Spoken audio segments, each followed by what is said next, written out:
नमस्कार, कल की तैयारी में आपका स्वागत है। आपके साथ मैं हूं मानसी दवे। भारतीय बाजार में हफ्ते का पहला कारोबारी सत्र एक्शन पैक्ड रहा।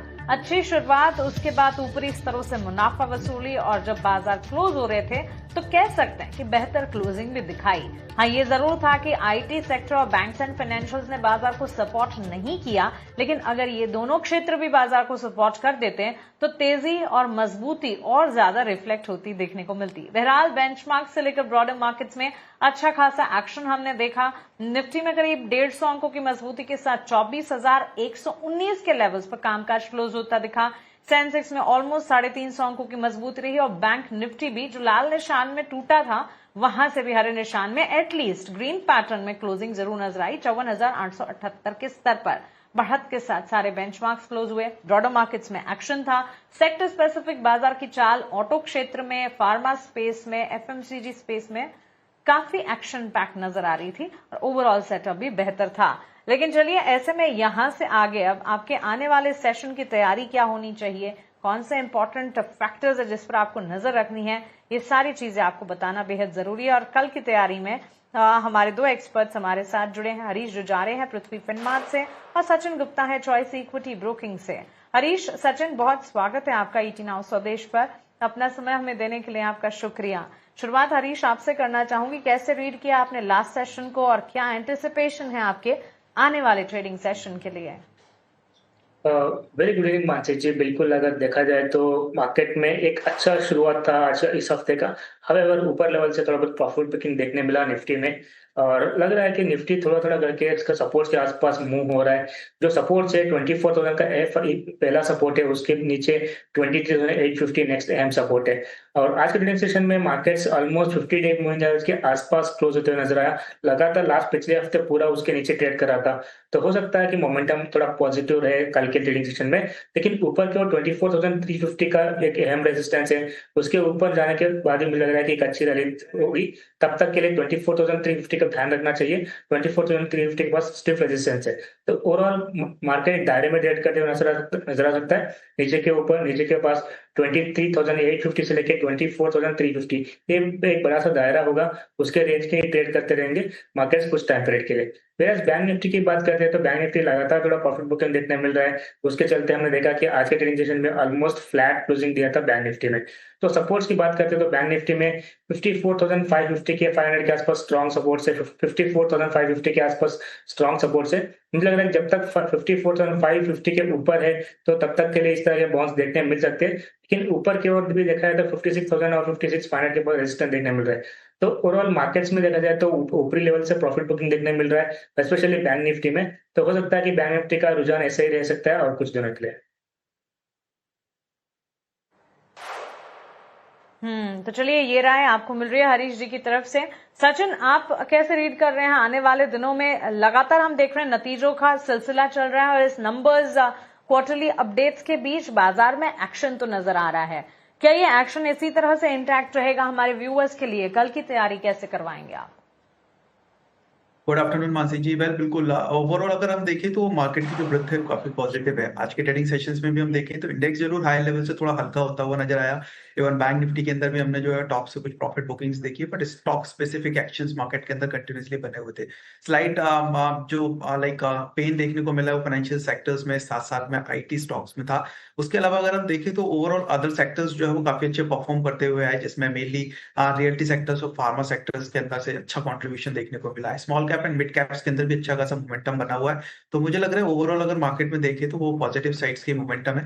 निफ्टी एंड बैंक निफ्टी जरूर थोड़ा सा हो सकता है साइडवेज टू बेरिश मोमेंटम या कुछ कंसोलिडेशन कमिंग डेज में दिखाते हुए नजर आए।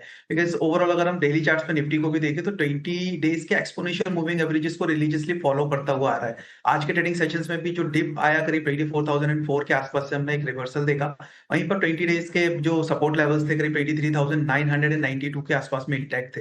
तो अराउंड दैट सपोर्ट से ही एक अच्छा पुल बैक मूव जो है वो निफ्टी के अंदर कंटिन्यू होता हुआ नजर आया। ओवरऑल कल एक्सपायरी है, हो सकता है थोड़ा सा वॉलेटिलिटी जो है वो कंटिन्यू होती हुई निफ्टी के अंदर नजर आए। Well on the higher side में मुझे लग रहा है अभी भी 24,252 एंड 24,300 के आसपास में एक मेजर हर्डल निफ्टी के अंदर है। Well on the lower side में 24,000 23,950 इन लेवल्स को एक सपोर्ट की तरह ट्रीट करना चाहिए। निफ्टी के अंदर स्पेसिफिकली अगर कल की एक्सपायरी के चलते किसी को ट्रेड करना है तो मेरी सजेशन रहेगा कि बाय ऑन डिप्स की स्ट्रेटेजीज को फॉलो करना चाहिए। कोई भी डिप मिलती है वापस से 24,950 के आसपास में तो सपोर्ट लेवल से एक बार बाइंग के लिए देख सकते हैं। वहीं अगर बैंक निफ्टी की हम बात करें तो बैंक निफ्टी में अभी के लिए 54,440 वही एक इमीडिएट सपोर्ट है जो कि 30th ऑफ अप्रैल के इमीडिएट लोज है। और मुझे लगता है कि वो फर्दर लोज ब्रेक होते हैं तो फिर पॉसिबली बैंक निफ्टी के अंदर स्लाइड पेन देखने को मिल सकता है और बैंक निफ्टी करीब 54,000 और 53,700 तक के लिए भी ड्रैग होता हुआ ड्रॉप होता हुआ नजर आ सकता है। सो यहाँ पर थोड़ा सा स्टॉक स्पेसिफिक मुझे लगता है ज्यादा रहना चाहिए rather to chase the index में स्पेसिफिकली अगर किसी को ट्रेड करना है कल के स्पेशली कल के लिए एक्सपायरी पे तो मैंने ऑलरेडी लेवल सजेस्ट कर दिए। इसके अलावा स्टॉक स्पेसिफिक एक्शन भरपूर बना हुआ है सो स्टॉक स्पेसिफिक अपॉर्चुनिटीज पर फोकस रखना चाहिए। ऑलराइट, तो स्टॉक स्पेसिफिक अपॉर्चुनिटीज पर फोकस करें, गिरावट में खरीदारी का नजरिया आप अपना कर चलें और इंडेक्स पर भी आपके लिए आपकी कल की तैयारी हमारे कराते हुए एक्सपर्ट्स आगे बढ़ेंगे। और अब आपके सवालों के जवाब हम खोजने की कोशिश करते हैं, सवाल जवाब का सिलसिला शुरू करते हैं। पहला सवाल भास्कर राव का है लेटेंट व्यू एनालिटिक्स पर। और हरीश जी, आपसे एक टेक मैं समझना चाहूंगी इस स्टॉक पर। हमारे व्यूअर ने खरीदारी की है, करीब 3,000 शेयर्स लेटेंट व्यू एनालिटिक्स के खरीदे हैं। 294, 294, 295 टू बी प्रिसाइज, 294.5 के लेवल बता रहे हैं। शायद इनकी हाल ही की खरीदारी है क्योंकि इन्हीं स्तरों के आसपास स्टॉक जो है वो ट्रेड करता हुआ नजर आ रहा है। लास्ट क्लोज भी 293.50 का ही था। नुकसान है थोड़ा बहुत क्योंकि खरीदारी ऊंचे क्वांटिटी में की गई है 3,000 के लेवल्स पर। लेकिन कैसे देख रहे हैं चार्ट्स को लेटेंट व्यू एनालिटिक्स के? बिल्कुल मानसी जी, अगर देखा जाए तो बाइंग इनका ऑलमोस्ट आसपास ही है। ऑलमोस्ट 292 का आज का क्लोजिंग दिया था। तो जिस तरीके से सेटअप में देखा जाए तो लगातार एक डाउन ट्रेंड देखने मिल रहा है स्टॉक प्राइस में। और जो इमीडिएट मेजर सपोर्ट्स थे 300 के आसपास ऑलरेडी वो टूट चुके हैं, जो कि 2022 का लोज था। तो मुझे लग रहा है कि इसके बाद मुझे लग रहा है कि बहुत और वीकनेस एक्सटेंड होता है नजर आ सकता है जब तक स्टॉक प्राइस 300 के ऊपर ना जाता है। 300 से लेकर 310 के आसपास रेजिस्टेंस जोन है, तो जब तक इसके ऊपर नहीं मूव होता है स्टॉक प्राइस में गिरावट और देखने मिल सकती है। तो बेहतर रहेगा कि इनका बाइंग जो है ऑलमोस्ट आसपास ही है। तो बेहतर है जो भी पुल बैक आता है या जो भी रिकवरी आती है वहाँ पे एग्जिट करने की ज्यादा कोशिश कर लेना चाहिए। इस स्टॉक में अभी भी स्ट्रक्चर वीक है, मुझे लग रहा है कि ऊपर के वो 300 310 के आसपास स्टिफ रेजिस्टेंस देखने मिल रहा है।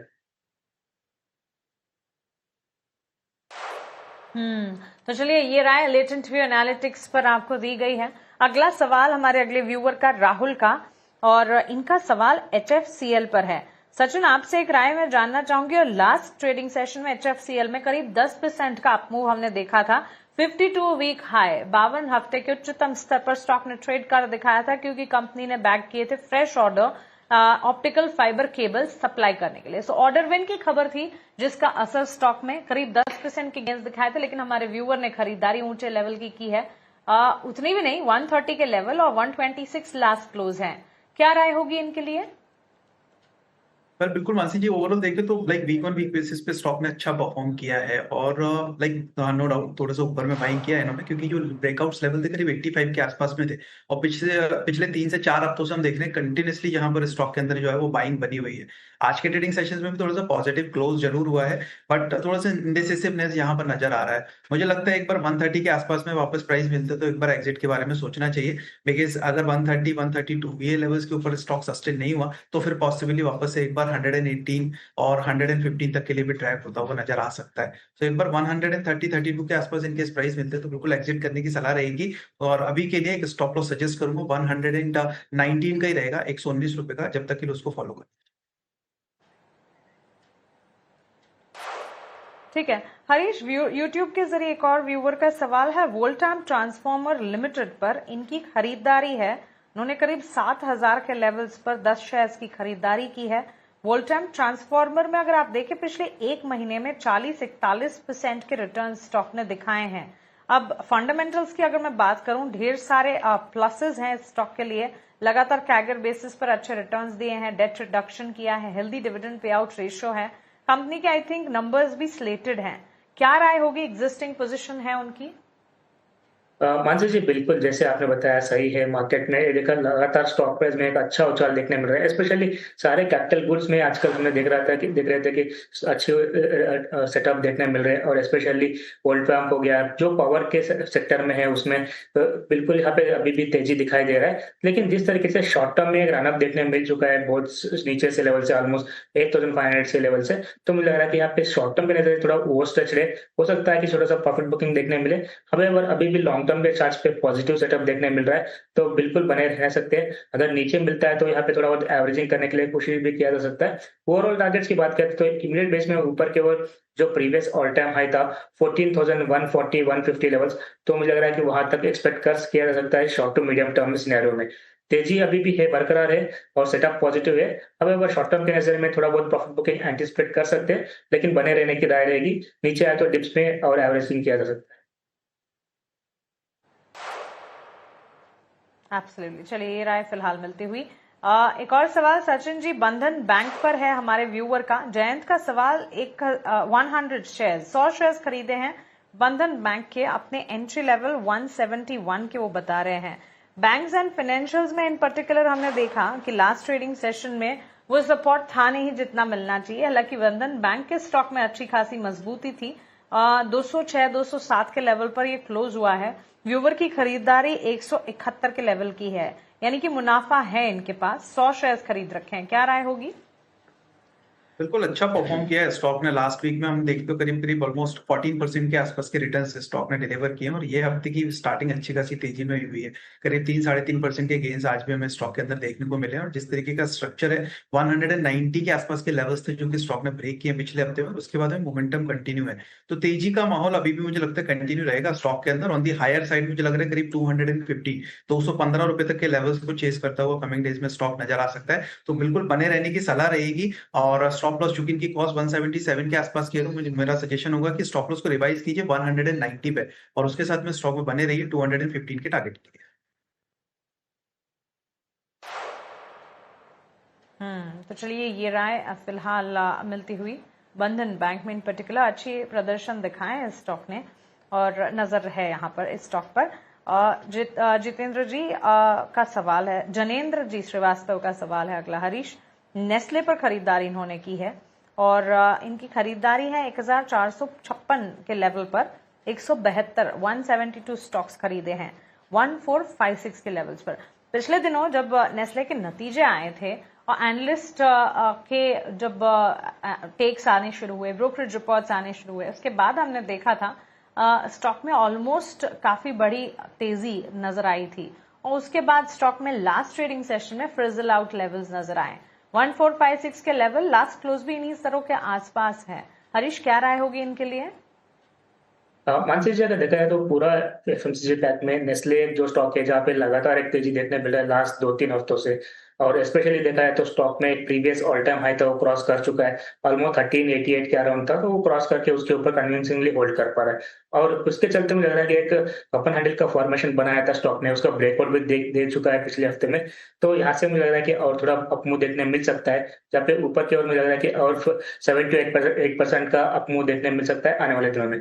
बिल्कुल यहाँ पे बने रह सकते हैं इनको, बिल्कुल यहाँ पे, क्योंकि स्टॉक्स जो सपोर्ट है अभी लग रहा है कि 1400 के आसपास स्ट्रॉन्ग सपोर्ट है, तो इसका स्टॉप लॉस मेंटेन करें 1400 के बाद और बने रहना चाहिए। ऊपर की ओर मुझे लग रहा है कि 1640 1650 लेवल देखने मिल सकते हैं, तो इसके लिए बिल्कुल यहाँ पे सेटअप पॉजिटिव है, बने रह सकते हैं। हमें अगर रिवाइज स्टॉप लॉस के साथ बने रहना चाहिए, 1400 का स्टॉप लॉस रिवाइज करना चाहिए। तो चलिए, ये राय फिलहाल हमें मिलती हुई इन पर्टिकुलर नेस्ले के काउंटर के लिए। आगे बढ़ेंगे, रुक करेंगे हमारे अगले सेगमेंट वैल्यू इन्वेस्टमेंट पिक यानी वीआईपी शेयर्स का।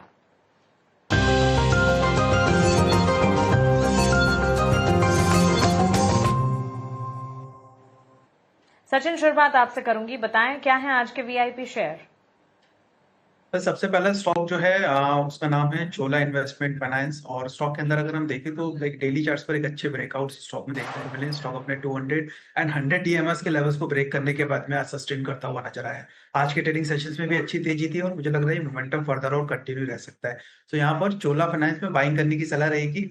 अप्रोक्सीमेटली लाइक 1640 1630 के आसपास कहीं मिलता है, तो वहां से एक बार इनिशिएट की जा सकती है बाय पोजीशंस।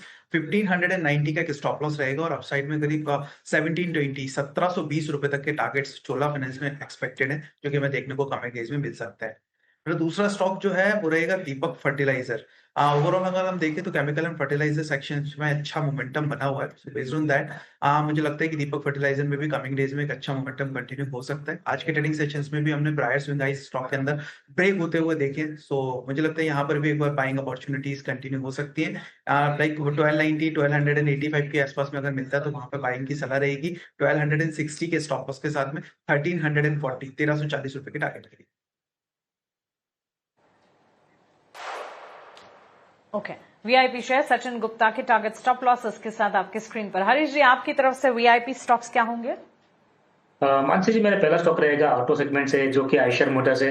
देखिए रहे तो बिल्कुल रिजल्ट्स के बाद, अच्छे रिजल्ट्स के बाद डेटा नंबर, अगर ऑटो नंबर्स का डेटा भी देखा है तो वहाँ पे भी एक अच्छी उछाल देखने मिली थी। और टेक्निकली भी देखा है तो 200 मूविंग कंसोलिडेशन होने के बाद, ऑलमोस्ट एक हफ्ते के कंसोलिडेशन के बाद स्टॉक ने आज एक ब्रेकआउट दिया है। मुझे लग रहा है कि आने वाले दिनों में और तेजी देखने मिल सकते हैं स्टॉक में। ऊपर की ओर टारगेट 7600 7800 के लिए खरीदा जा सकता है। स्टॉप लॉस मेंटेन करना चाहिए 7100 के स्टॉक के साथ। और दूसरा स्टॉक रहेगा मोतीलाल फाइनेंशियल्स में। अगर मोतीलाल फाइनेंशियल में देखा है तो एक इन्वर्स हेड एंड का फॉर्मेशन का ब्रेकआउट दे चुका है आज के ट्रेडिंग सेशन में, तो मुझे लग रहा है कि यहाँ पे तेजी और बढ़ सकते हैं। इसके टारगेट के चार्ट के पैटर्न के हिसाब से टारगेट्स हो सकते हैं 890 और 920 के लिए खरीदा जा सकता है। स्टॉप लॉस मेंटेन करना चाहिए 810।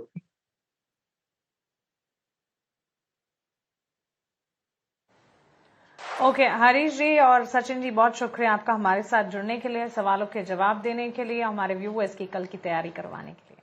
चलिए इसी के साथ